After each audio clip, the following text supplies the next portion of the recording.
प्रधानमंत्री नरेंद्र मोदी लगातार कहते रहे हैं कि उन्होंने 2047 तक भारत को विकसित राष्ट्र बनाने का लक्ष्य रखा है और वह इस लक्ष्य को पूरा करेंगे।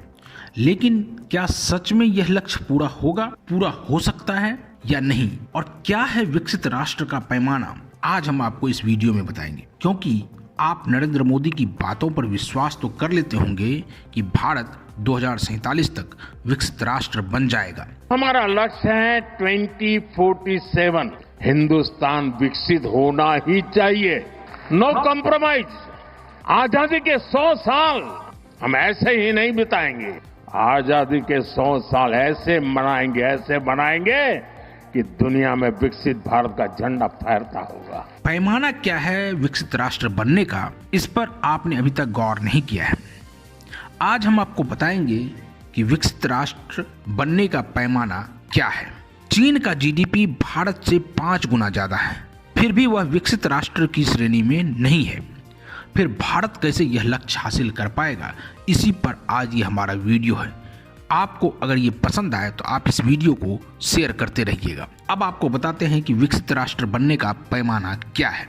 किसी भी देश के विकसित राष्ट्र बनने का पैमाना मुख्य रूप से सकल घरेलू उत्पाद और प्रति व्यक्ति औसत आय को माना जाता है, साथ ही सभी के लिए समुचित शिक्षा का इंतजाम हो। अब इसमें अलग अलग पैमाने हैं। हम आपको दोनों पैमानों के बारे में, खास करके जो यूएन की जो 3 कैटेगरी है उसके बारे में, और जो विश्व बैंक का क्या पैमाना है उसके बारे में आपको विस्तार से बताएंगे।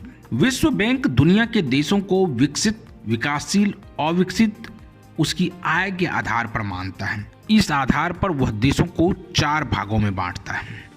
निम्न यानी लो, निम्न मध्यम यानी लोअर मिडिल, उच्च मध्यम यानी अपर मिडिल और उच्च यानी हाई। यह पैमाना हर साल 1 जुलाई को अपडेट होता है। इसे पिछले कैलेंडर वर्ष के प्रति व्यक्ति सकल राष्ट्रीय आय यानी ग्रॉस नेशनल इनकम यानी जीएनआई के आधार पर तय किया जाता है। जीएनआई अमेरिकी डॉलर में गिनी जाती है और इसकी गणना 1989 के एटलस मेथड से की जाती है।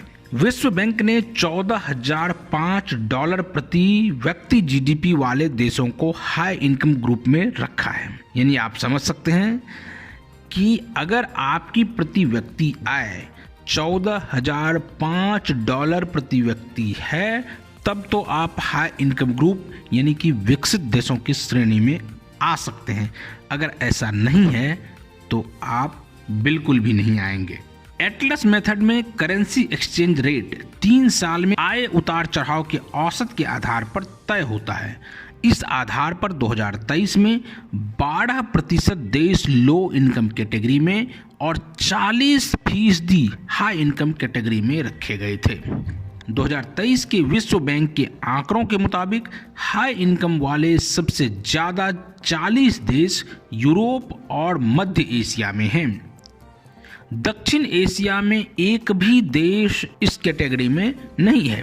यहाँ एक देश ऊपर मिडिल इनकम ग्रुप में है, एक लो इनकम और 6 लोअर मिडिल इनकम ग्रुप में है।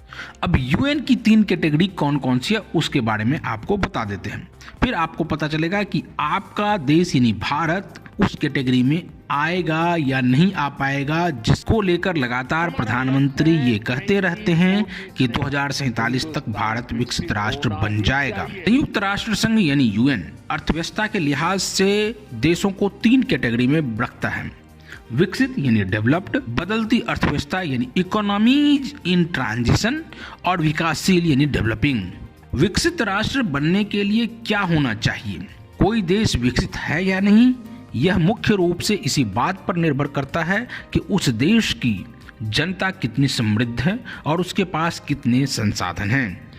देश के विकास का स्तर मुख्य रूप से प्रति व्यक्ति आय, प्रति व्यक्ति जीडीपी, कल कारखानों की संख्या, आम लोगों का रहन सहन और तकनीकी बुनियादी ढांचा पर निर्भर करता है। इस लिहाज से चीन भी विकसित देशों की सूची में नहीं है। 2024 में चीन की प्रति व्यक्ति जीडीपी $13,303 थी, जबकि अमेरिका में यह आंकड़ा $85,809 था। यही नहीं, चीन में हो रहा विकास उसे विकसित राष्ट्र बनाने के लिहाज से ना तो पर्याप्त है और ना ही संतुलित है। भारत की स्थिति चीन से बहुत कमतर है। 2024 में भारत का प्रति व्यक्ति जीडीपी महज $2,694 था, यानी कि आप समझ सकते हैं कि ये लगभग चीन से भी 5 गुना पीछे।